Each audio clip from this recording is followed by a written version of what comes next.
Ladies and gentlemen, welcome to a new episode of the Fintech Hunting Podcast. We have a very special guest for you today. He's an industry thought leader, a tech innovator. He's an expert in lending profitability with significant financial services expertise. The list could go on, but please help me welcome back to the show, Jim Deitch, co-founder and CEO of Teraverde. Jim, welcome back to the show. Michael, always a pleasure to see you. I love your smile and love your enthusiasm. Well, thank you. And it is great to have you. You always bring a wealth of knowledge and expertise. And I think in today's market, that knowledge and expertise is more critical than ever. So give our listeners kind of a rundown of where you see the market, kind of the current market conditions, and what's in store for the rest of the year. You know, that's a great question. This morning in Housing Wire, National Mortgage News, and I think Barron's, they all had a similar story talking about don't wait for 3% loans anymore. And I think finally, our industry is realizing we are not likely to be bailed out by refinances, and that the point that these publications made is that over the last 30 years, fixed rate mortgages have averaged about 5.77%. We're a little bit above that today, but nonetheless, for the last 30 years, we've traded literally 100 million houses at those rates. So we really just have to focus on that's the environment. Borrowers are getting used to it, and it comes now down to the skill of how lenders really make and qualify a borrower and point out, as my friend Dave Stevens, former CEO of the MBA, said, buy the house, rent the mortgage. I love that. Buy the house, rent the mortgage. So, Jim, as we start talking about that, there's some other factors that I want to make sure that we address in this. Okay, so that paints the picture of current market conditions. We've got to kind of get used to rates are not dropping in the 2s and the 3%. We're not going to get bailed out by a refi. One of the other challenges that lenders are dealing with is the rising cost to originate a loan. Talk to me about that. I mean, I know you're an expert in profitability and analyzing what's working, but why are we struggling so much with the rising cost to originate a loan? Michael, that's a great question. And I would say there's a couple things at work here. The first is that we still haven't right-sized from both a head count and a productivity basis. And I make that distinction, and we can go into that. We haven't rationalized the operational side of this business, and we haven't rationalized the originator side of this business, because there are maybe $1.7 trillion of loans available in this year, 2023, and we're still staffed at something significantly above that, maybe less than the 4.4 trillion we did, but certainly not anywhere near what a rational staffing model would look like. So that's the first thing.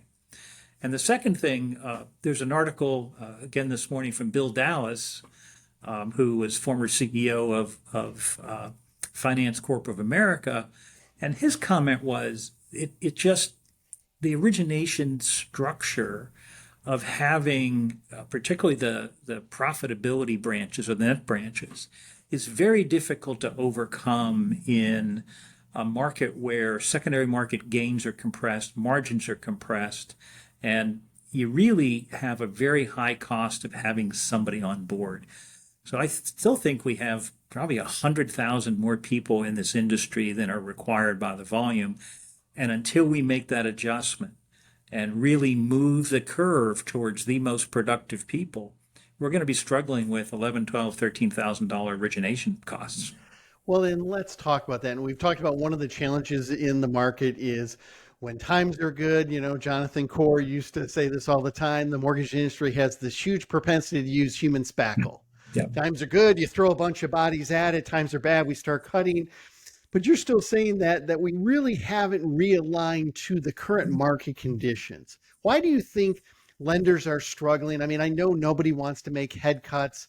Those are tough decisions. It impacts people's lives. But if you don't make those calls and you're not profitable, then now you've tanked it for everybody in the organization. So what do you think holds lenders back from making those calls? That's a great question. I have talked to a couple of CEOs in the last 10 days about you really, one really can't just go on and continue to fund the losses out of capital because eventually you run out of capital. So I think it's Right. a couple things. There's a belief that every loan is a good loan. So if a producer does one or two loans a month, that's fine because it's one or two loans a month I didn't have. The fallacy of that argument is that that one or two loans a month comes from a producer where you're paying likely benefits, you're paying all the tech stack costs to have them there. And when I go through and talk to operational people and say, tell me about, and I make a list of those loan officers that are doing one or two a month, tell me about who the great producers are and tell me who the problem children are. And invariably, there's a few high producers that are kind of prima donnas Yep. that are listed there, but the vast majority of operational issues come out of loan officers that are just struggling to do one or two loans a month. And the proper decision, I think, for the lender is to think about how do we fit the costs and our profit that we want to make into the available revenue. And if we fit the costs and profit we want to make into that available revenue, then we have a sustainable business model. The difficult thing is, when I look at the MBA data or I look at lenders' data, there is a large number of people that are not on that average curve. They're far to the right of it, meaning they're significantly below average. And the lender says, well, if I leave those loan officers go, I'll have too many people. And the answer is, well, if you leave the lenders go that aren't really profitable or doing good work for you, then you also do the same thing with underwriters, processors, closers, shipping people, and you top tier. Because the other thing in this industry is the variability between the most productive and the least productive individual is huge. People think it's like this. No, it's like this. The standard deviation is huge. And it's just tough to run a business where you have underwriter A who's doing loans at a cost of $130 a decision and underwriter B who's doing them at $450 a decision because of less output, longer thing, tougher conditions. We just need to take a hard look at this industry and really say we have a staffing model, we have expectations of how we're going to do business, and we need to just make that adjustment and do it fast. Well, you bring up so many good points there. I hope our listeners are taking notes. Go back and listen to that. And I think one of the challenges in the industry is people have a historical view of as long as we have volume, then business is good. And volume does not equal, as you're saying, profitability. You could have somebody bringing in a couple loans, and if they're not profitable loans, if the cost. But what I want to get into, and you made up a really good point of you could have one underwriter, it's costing you 150 a loan, another underwriter costing you 450. Do you think lenders know those numbers? They don't know the numbers, and if they don't, why don't they know those type of numbers? Because that's critical to your point of having a sustainable lending model. I think it goes back to a couple things, Michael. The first is that the leadership of the company may not really want to address those numbers because it's a tough decision to go and say, look, you're not fitting our productivity model and therefore we have to let you go. And this may be an employee who's been a long service employee. So there's some emotional and some kind of social roots there. The second is many people running mortgage banking operations on the IMB side came up the production side. They didn't come up the secondary side, or they didn't come up the operations side or the finance side. And as a result, one tends to think as long as the volume is there, you said it, things will be fine. But the difficulty is we've built a cost structure. I'll give you an interesting thing, and I ask people this question often, and the answer is usually not correct. The question is, in 2019, did we do more or less purchase business than we did in 2022? And the answer was more. And that's incorrect. We actually did almost 300 billion more purchase business in 2022 than we did in 2019. What's happened is we built a $2.5 trillion refinance staffing level on top of that, and we haven't yet gotten back. And there's a couple things that are difficult to get back. The first is underwriters were in short supply in 2021, 2022. Every client I had called up and said, my underwriters are getting solicited by fill in the blanks, West Coast banks, East Coast banks, all over the place. And they all got hired away, or they literally increased the amount being paid to an underwriter by an exorbitant amount without regard to necessarily the skill set or the quality of that underwriter, because they needed the bodies. Well, we don't need the bodies anymore. How do you go to someone and say, you were making X, we bumped you up to 1.6X, we need to move you now to 0.8X? It's a tough decision and a tough discussion. And those things are all through here. We just have costs. One last thing before I jump on your next question. In 2023 first quarter, 68% of the cost to originate a loan was people. In first quarter 2012, 68% of the cost was for people. The only thing that changed is in 2012, it cost $3,300 to originate a loan. Now it's $13,000 and change. So $8,000 plus is going to people cost. It does not work. Exactly. So let's go in then. How can technology be used to start alleviating some of that? Is it bots? Is it AI? Is there different solutions that can be used to help lenders be more efficient, to be more profitable? Talk to me how technology could be an enabler if used properly. You know, that's a great question, and there's actually a couple questions within there. And the first thing is bots, AI, all of the technology that's out there. Another thing that Jonathan Cora from Ellie Mae mentioned, you talked about human spackle. He also mentioned that in his opinion, based upon his review of the 23 or 2,400 Encompass clients, about 10 to 15% of the available automation in Encompass was actually being deployed. And that's probably true in the other LOS systems. So the first is, it's not necessarily the technology, it's how you deploy it. An example, if I got into a Formula One race car, that car is capable of incredible feats in the right hands. But me as a driver is not, I'm not going to get anywhere near the potential out of that. So the same thing's happening with the LOSs. They're out there. If you professionally configure them and really think about your workflow, you can develop that Formula One level of process and then let your people rise into it. If you don't have that technology, people will find their own ways, and they typically want to use paper. They want to do it their way. Every branch wants to do it their way, and you lose any capability or efficiency coming out of technology. So the biggest block is not all the available technology. It's just all smushed together in a way that says, I haven't really thought about front end to back end, how I'm going to deploy this and take advantage of the environment we have right now. So workflow and process, business process, is far more important than adding the next shiny object. Great points there. And so let's dive a little deeper on the tech front. You mentioned LOSs, you mentioned some of the things they could do. There's a lot of great LOSs out there. I can't do a whole laundry list, but let's use somebody like a Meridian Link who really can help the community bank, who can help credit unions, who has a lot of tools in there.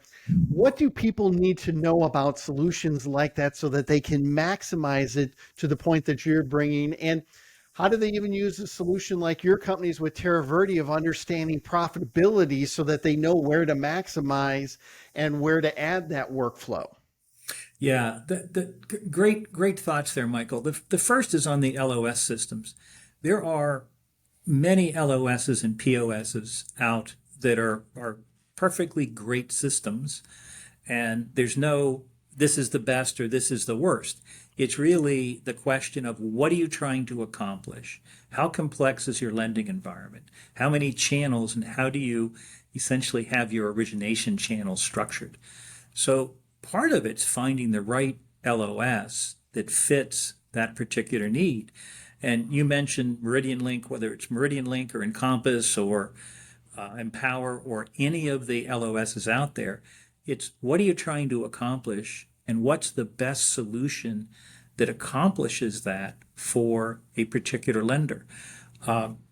If you look at the Meridian Link kind of ecosphere, some very large lenders on that, some relatively modest depositories on that. So it's a flexible platform and it can do all things necessary for that particular implementation. And that's true of NetOx or Encompass or whatever. It's getting the right solution for the problem you're trying to address. And that's probably the most misunderstood. We go through people that do RFPs, they go through and want to just replicate what they have. And the answer is no, no, no, no, no. The reason you're changing LOSs is because you want to change the process, not just change the LOS of the same process with a different set of technology. Case in point, we finished a project for a relatively well-known national lender, looked at kind of the whole issue of the platform they're on, the platform that they tentatively selected. And by changing the process and taking advantage of the natural automation that was in their selection, the cost in terms of labor to do everything was reduced by almost 40%. Wow. So that was same people, same business, same customers, just re-envisioning how you're going to do the process. Well, and I think that re-envisioning the process is so difficult for some lenders. I remember when early on in my career, I was working for an LOS company and we had just shifted to Windows and we were meeting with somebody who was still on a DOS platform.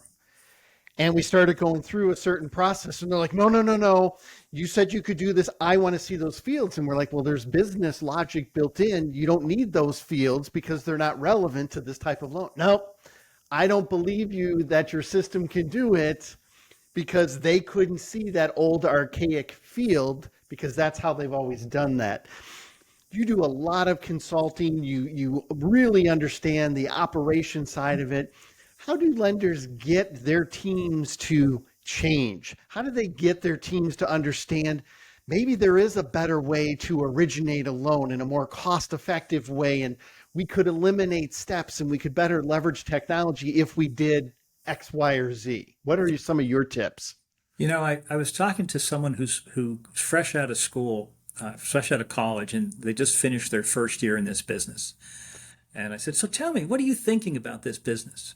And they said, well, first of all, there's a lot of old people in this business.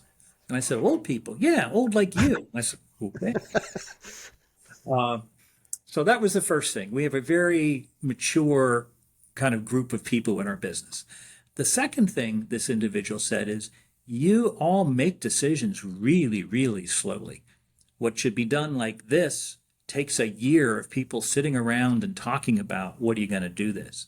And then lastly, and this was the one that really hurt, you drive your business through the rearview mirror. You're trying to make yesterday's processes fit today's issues instead of looking out the windshield and saying, there's a whole bunch of opportunities out there. Why don't we drive to the opportunities instead of trying to drive looking in the rearview mirror? All of that comes down to the things that are holding our industry back are not technology. They're not any serious issues with respect to structural elements.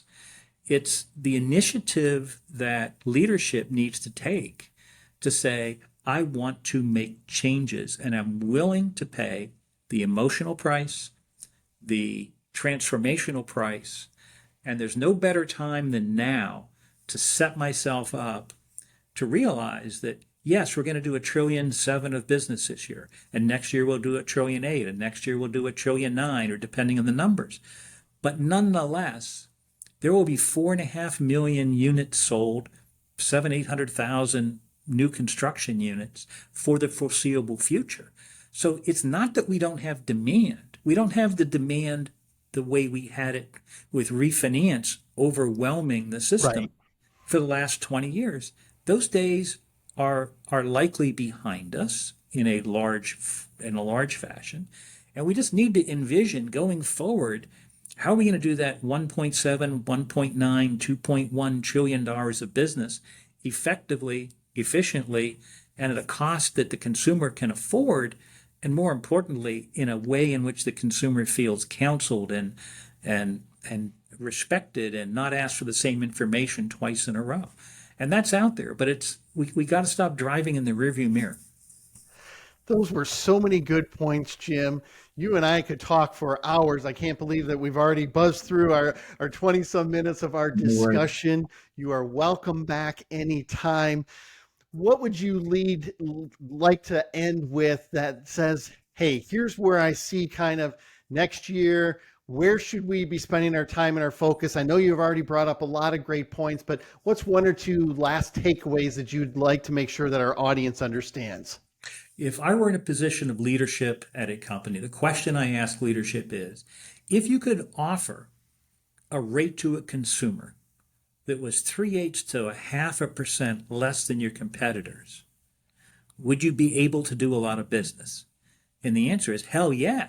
And then my question is, well, to do that in today's compressed margin environment, you're talking about taking maybe $16,000, $18,000, $2,000 out of that $13,000 cost to originate.